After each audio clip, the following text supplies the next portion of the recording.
Today in History. So I wonder what interesting event has happened on this day in history. Let's find out. You don't have to wait too long. In just a moment, we'll share one event with our listeners. But first, here's a quiz question. A facility used to study constellations, planets, and stars is called, number one, a lavatory, or number two, an observatory. The question once again. A facility used to study constellations, planets, and stars is called, number one, a lavatory, or number two, an observatory. If you know the answer, you can put it on our Bundy board or text in on your cell phone, pounder sharp 1045 for either 100 or 51, depending on the length of your message. That's right. As Steve just mentioned, we're going to talk about just one very special event, and this is what it is.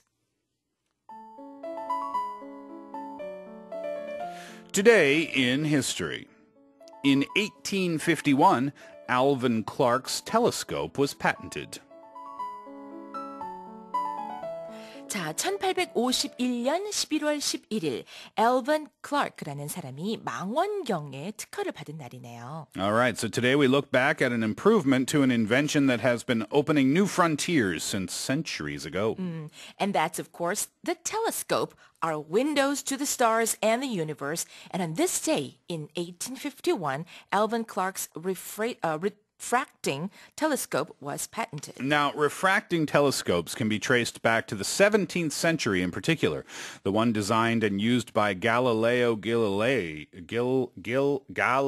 excuse me, that's how you pronounce his last name, right? Right. Anyway, followed by other notable designs, including Johannes Kepler's telescope as well. Well, Clark became renowned worldwide for his innovative ground lenses, setting the record for the world's largest telescope at least 5 times. Not once, not twice, not 3, 4 times, 5 times, huh? Yeah. Well, in fact, the largest refracting telescope in the world was built by Clark and his sons, and it is currently located at Yerkes Observatory, dubbed as the birthplace of modern astrophysics. My goodness.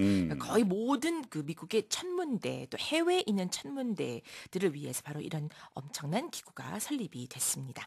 Well, in fact, Yerkes Observatory fostered some of the world's most notable astronomers, including Edwin Hubble, for whom the Hubble Space Telescope was named after. Pretty cool. And along their visions and inspiration was Clark's telescope, and although there were several attempts to replicate his high-quality lenses, very little was actually known regarding the Clark methods for grinding lenses. So Clark and his sons left no records of these procedures. Well, however, many people visited the Clark factory and were shown every detail of the process. And it was noted that the success of Clark's lenses was attributed to skillful manipulation and supervision rather than the use of precise mechanisms. Wow. Very interesting. You know, I've never really gone to a true observatory before.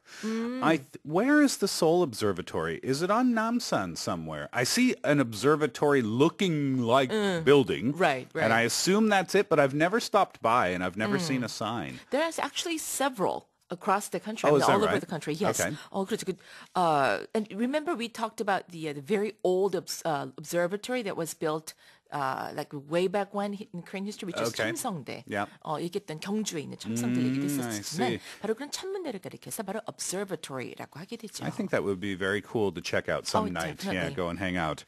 All right, so back to the quiz question. A facility used to study constellations, planets, and stars is called, number two, an observatory. 네, lavatory라고 하는 건 사실은 이제 something that you could find in the restroom. Exactly. 되겠습니다. Yeah. All right, so that's all we have for today in history, and we'll be back with tomorrow with more from the past.